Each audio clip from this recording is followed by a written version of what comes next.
Hi, how's it going?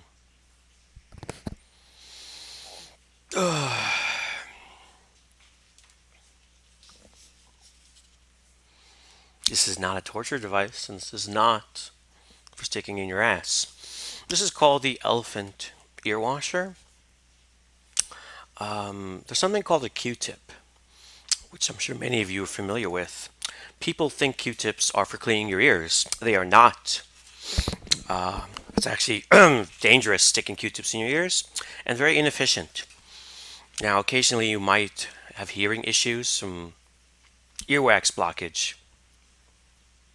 Sometimes you even gotta go to the doctor because you can't freaking hear because there's so much earwax. And then they shove things in your ear and there's like a spray. This is a amateur version of that. Very effective. Don't stick Q-tips in your ears. Use this. Um, I suggest once a month, once every 2 months. This is not a regular thing. You fill it up with warm water, maybe a little bit of peroxide mixed in with the warm water, because peroxide, you probably didn't know, actually has a melting effect. It melts earwax and it's completely safe. Hydrogen peroxide, the thing that you use for like cuts. So yeah, you just stick it in your ear and you go. Psh, psh, psh, psh. It's very easy to use. I mean, there might be competing products you can use. You don't have to use this exact one, but this is what I use. It's pretty effective.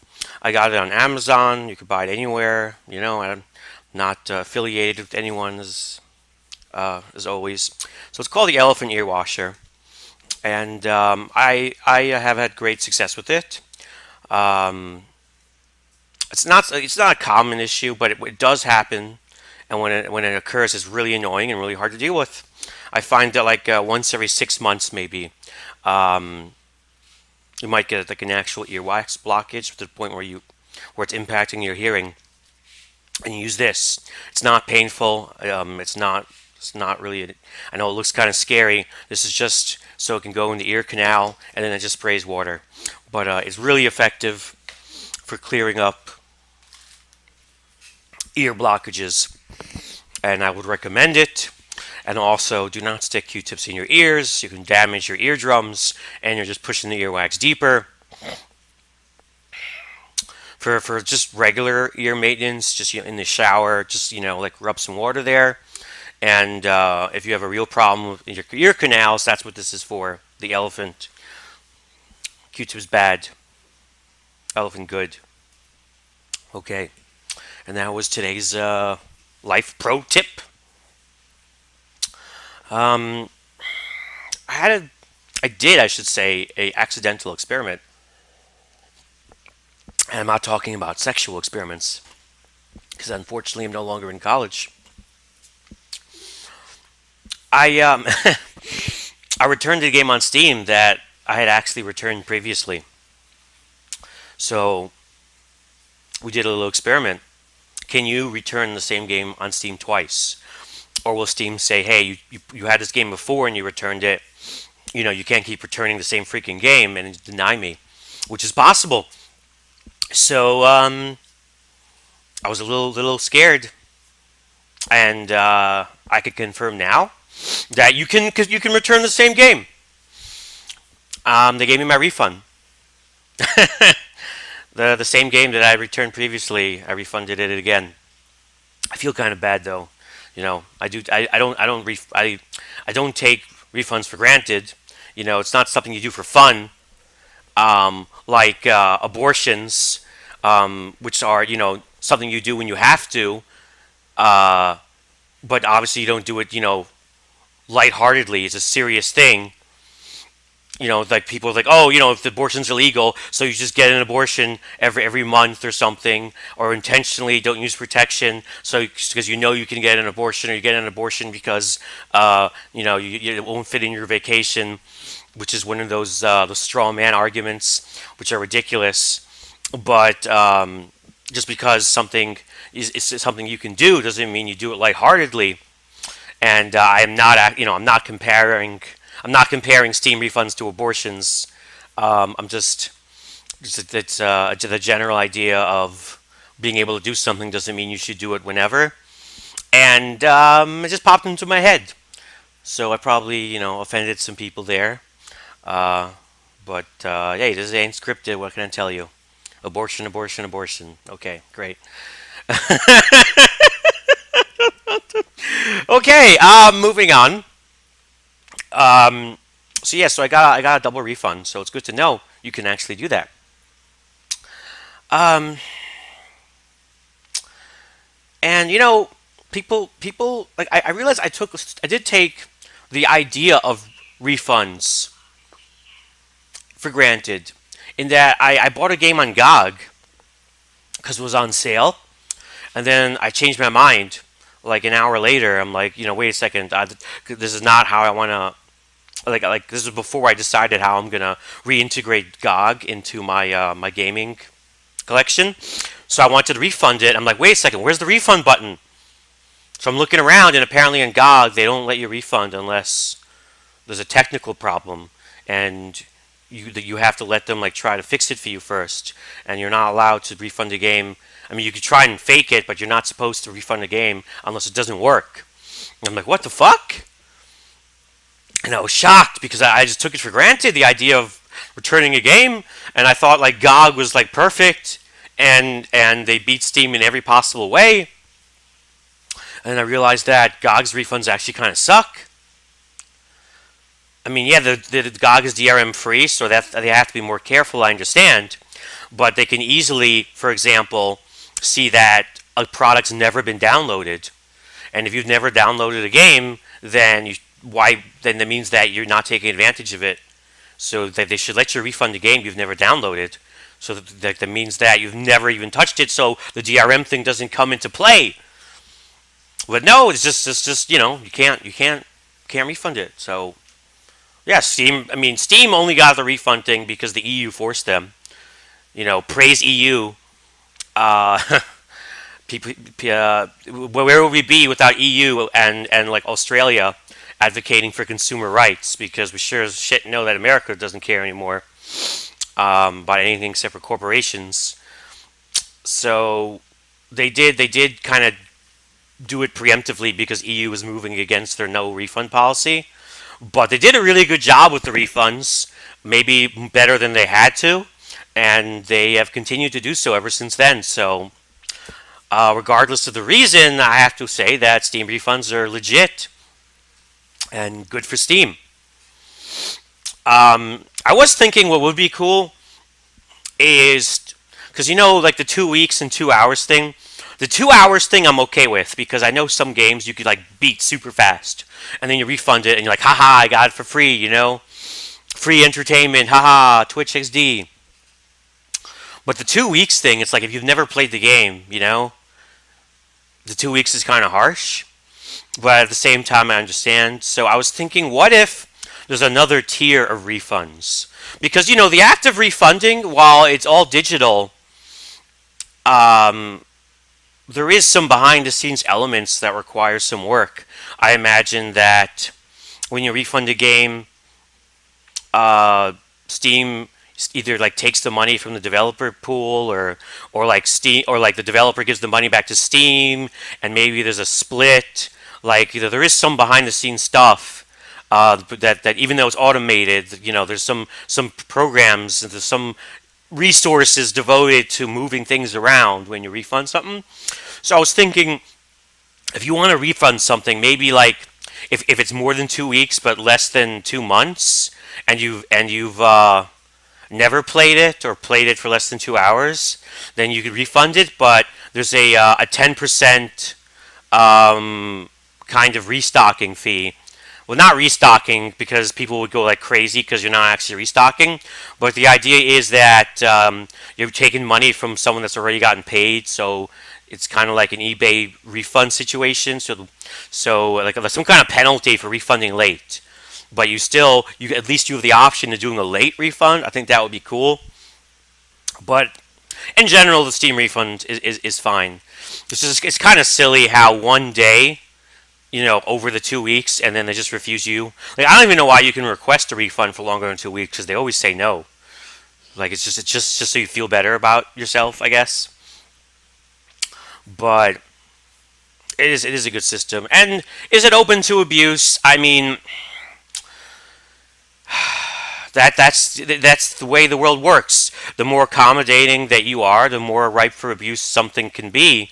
But you know that is a necessity to be a good businessman. You have to just it's called the cost of doing business. Um, Public goodwill might be worth more than just being right. I don't think it should be like I don't personally intend to abuse the refund system. I sometimes am a little too spontaneous when making purchases. I don't have the greatest level of self control. I'm very easily influenced by sales, and you can look at a game, you can read about it, look at the reviews, look it up on YouTube, but until you really play it, you might not know that it's exactly for you, or maybe it just won't work on your computer, technical issues, or maybe there's a problem that you never even realized because nobody had it, but it comes up for you. Maybe you get motion sick, maybe the font is too small or too big, or the FOV, stuff like that never came up until you actually play it. So you could never know for sure until you actually play a game. Um, and as long as you don't buy games knowing or intending to play and then refund it, I don't see a problem. Like if you go, I think this will be good, but if not, if I play it and it just turns out I hate it, I can refund it. I don't have a problem with that. I don't think that's a bad mentality. Only if you go, I'm gonna buy this game, fool around, and I'm gonna refund it. Like if you buy a game intending to refund it before you even buy it, then you're abusing the system, and that's bad. But as long as you purchase a game, believing that you're going to keep it, hoping that you're going to keep it, just because you're thinking that if it doesn't work out, you can return it, that's nothing wrong with that.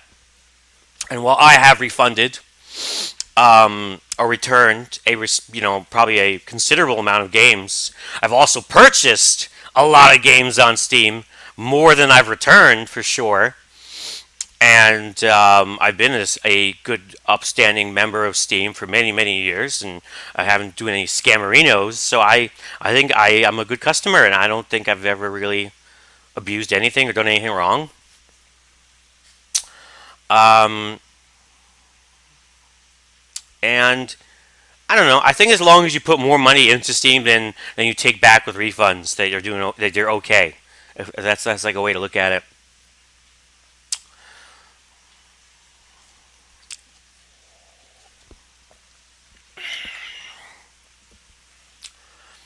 And I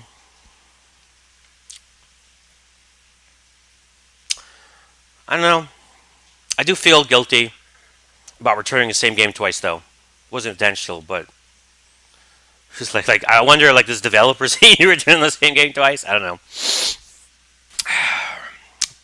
Oh, and it's funny, like you don't even know. That's another thing I hate about games being removed. Like games are removed from stores.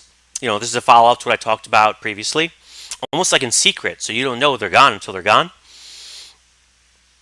Like I have other games that have been removed from Steam, but I don't know it until I try to actually go to the page for it, and then it's not there. So like I have a game called Clive Barker's Jericho, which is a really good graphics horror shooter where you control a team of like supernatural paranormal fighters, and it's a very short game, but it's pretty good and it's scary. And it's not on Steam anymore. I didn't even realize. I was going to write a review about it on my curation page, but the store page isn't there anymore, and I can still write a review. But if you write a review about a game that's no longer on Steam, it's like this blank X where the picture is supposed to be, and that's ugly. So I'm not going to do that. But yeah, I got another game that's no longer on Steam, Clive Barker's Jericho. I mean, it's not an amazing game. No one's going to cry about that one, but still weird. It's like, how many other games do you own that aren't even on Steam anymore, and you don't even know? Oh, and I have another game on GOG that was removed, in addition to Riddick, which is a great game, of course, and we're gonna play it eventually.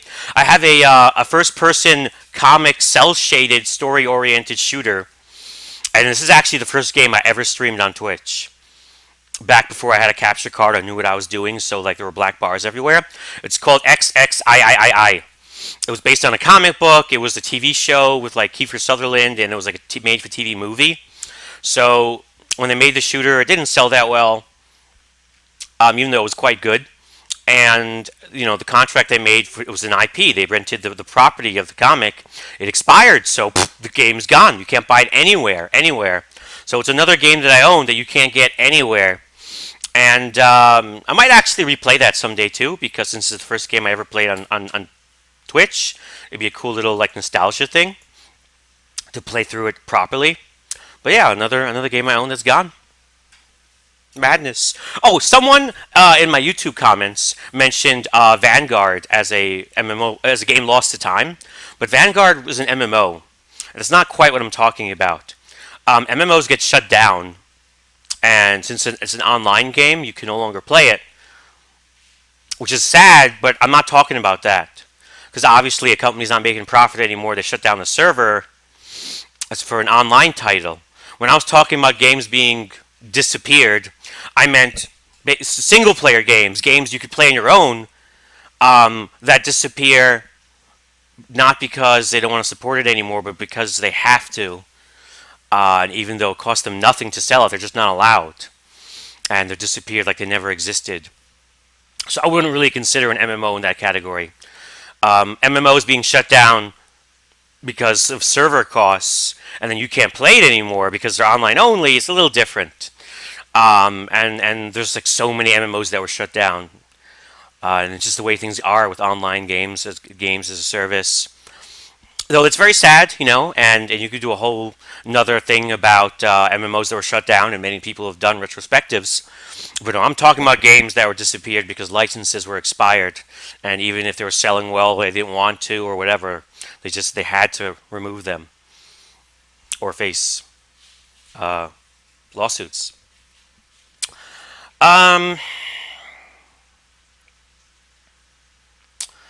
So I tried this game out called Thea, and it's a cool game. It's a great game, but it wasn't for me. I didn't really enjoy the town management aspect.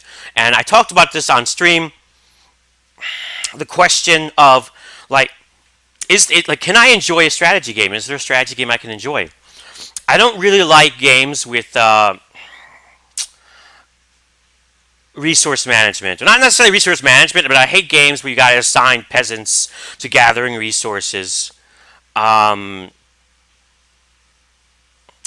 think like a strategy game. I like strategy games, but I guess I don't like city management games.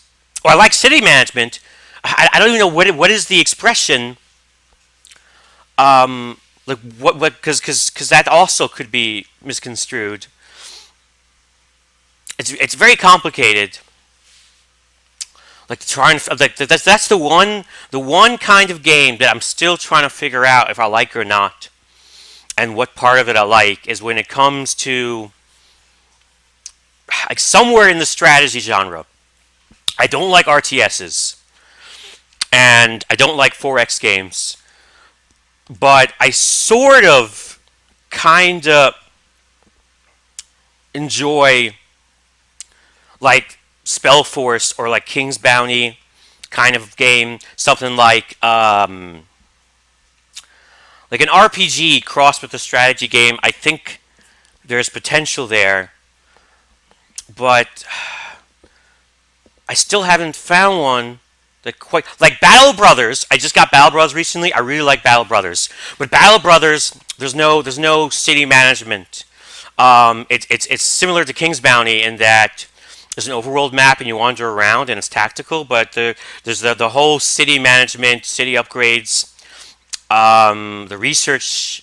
That's not there, and I like that. I like Battle Brothers. It's a really good game, by the way. You guys should check it out. But can I enjoy a game that has building, research, crafting? I'm not sure. I think so. But we'll just have to find out. Speaking of, there was a game I saw on Steam that looked very interesting, but it has building, and like this is why I'm talking about this. I'm thinking about this. Can I enjoy this game? I'm talking about a game called Armageddon,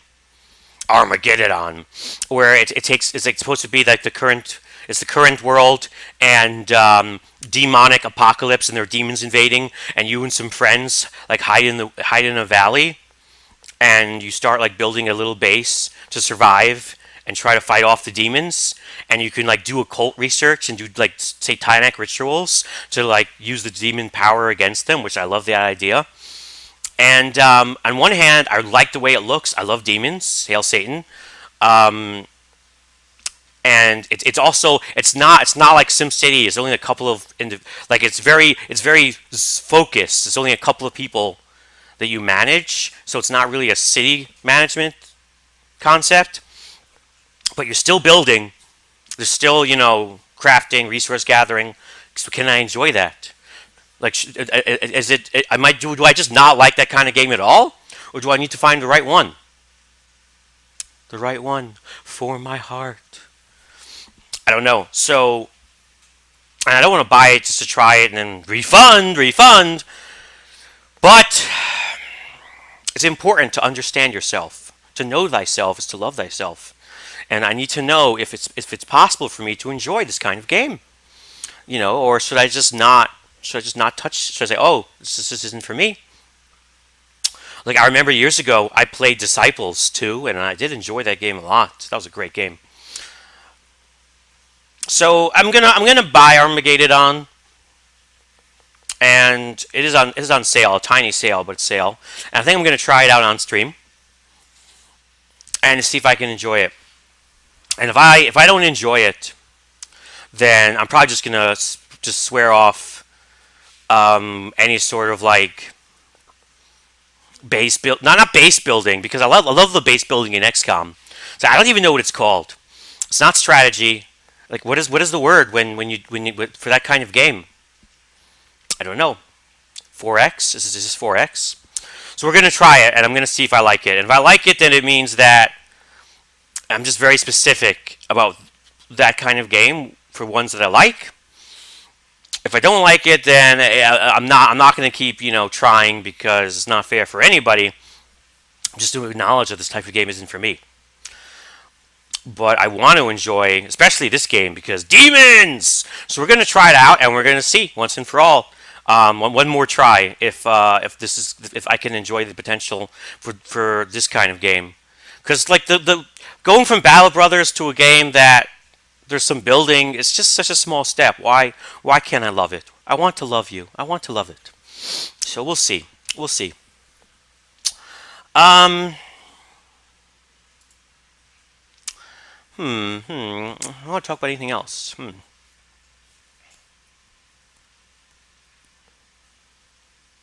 Jabroni. I used to be able to do the eyebrow thing. Used to. I got a gray hair.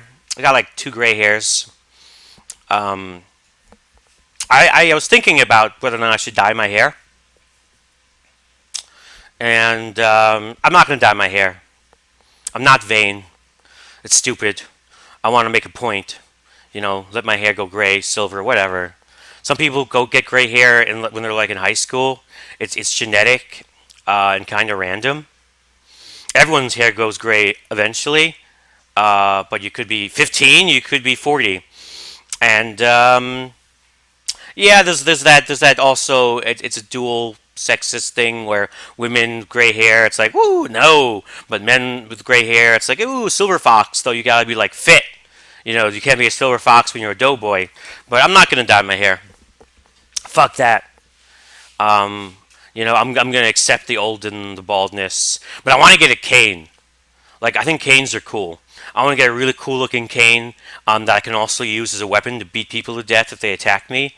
I'd get a cane that turns into a sword, but that would show up in metal detectors and stuff. So I'm gonna get like a super solid, heavy, like ironwood cane that you can just smash someone's brains in, and it also has to look really cool and sexy. And then I walk around with my cane and my gray hair, and I'll be like, yeah, I'm old, but I'm a cool old, like freaking Patrick Stewart. And Patrick Stewart is awesome, and he made bald cool and old cool, and he's still like ripped.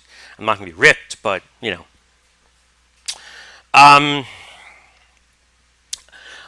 I noticed on YouTube that you can have like one video show up whenever someone clicks on your channel. It's supposed to be like a video, like the best video of your channel or video explaining what your channel's about. So I'm gonna make a video specifically talking about me and stuff, and that'll be on the main page of YouTube. So when people click on the channel, they see what the channel's all about. And I think that'll be interesting. But it kind of made me think, like, what is the channel all about? What is the channel? Why are we here? And I think I know. I think I know why. Yeah. So I'm sub to Quinn. I've been sub to Quinn for a while. But now that I'm not really into WoW anymore, I was thinking if I want to sub to somebody else. Though Quinn is an amazing, amazing dude. Like, regardless of his content, I think he's a great guy. And I think he's one of the nicest, most genuine, righteous dudes on Twitch.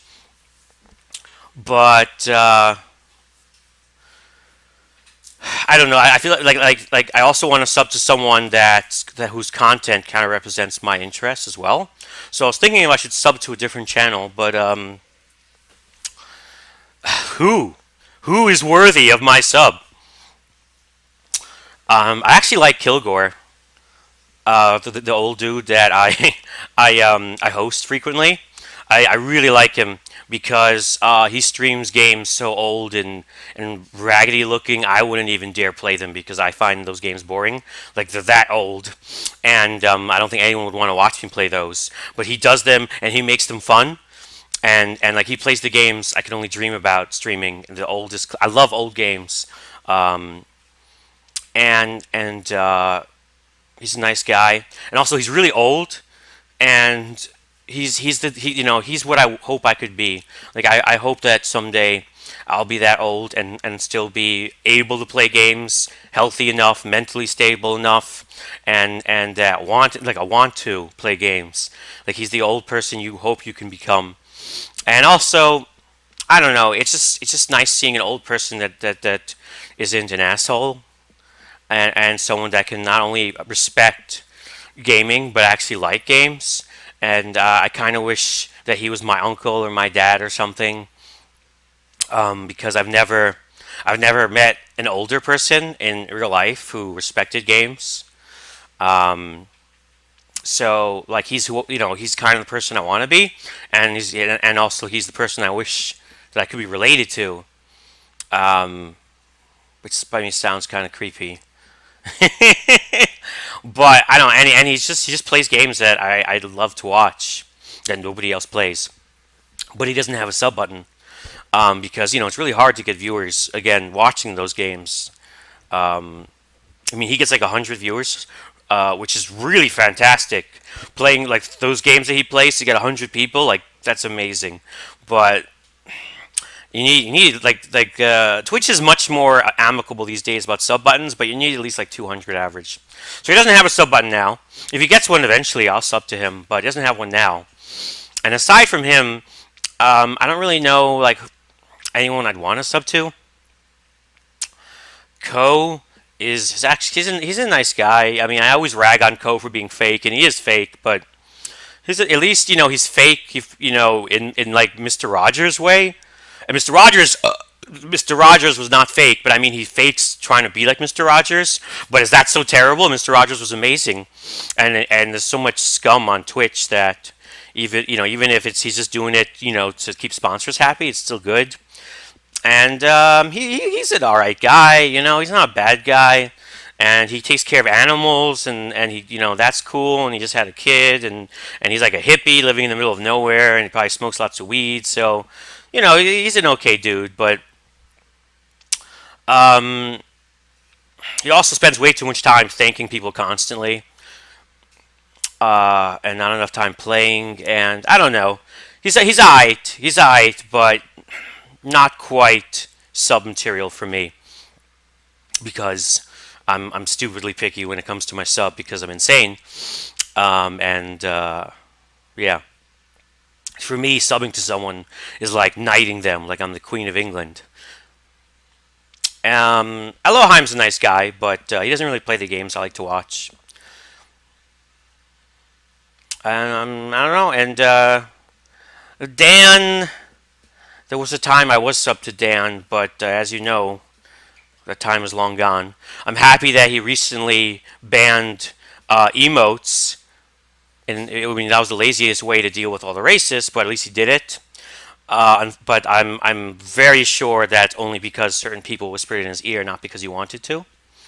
And I don't know. He's not quite ready to be knighted. Maybe he'll regain that honor someday. So I don't know. I don't know. I could just stay sub to Quinn, which is fine. And if Kilgore ever gets a sub button, I could always sub to him. But I don't know. I am looking. I am in the market for a new lord to give my patronage to. My precious $5, my holy $5, because that $5 means so much. But to me, it's not about the $5. It's about that I'm officially recognizing them as an amazing, perfect, ultimate streamer worthy of like recognition. It's almost like I'm giving them a certificate. Like every month I give them a little certificate of merit award for being an awesome person, which sounds pretentious. I'm full of myself. I'm eating my own ass. I know, but whatever. That's just how I view subbing. For me, subbing to someone, it's not about the money. It's about giving them recognition that they are worthy of being king of the North. What else do I want to talk about? I got my sheet, my new sheet. I put it on my bed. So after all this time, my bed is finally complete. And it's probably now like my bed is like the ultimate bed. I got a brand new mattress. I left the plastic cover on. And then I put this really expensive, hypoallergenic, waterproof, pollen, kind of like bed bug protecting cover, a full cover that you zip over it. I put it on, and then I got this really nice 100% cotton sateen sheet, and I put it over that for like ultimate protection. My bed is like super crazy. It's like fit for a king, man, or a pharaoh. I'm not worthy of my bed. I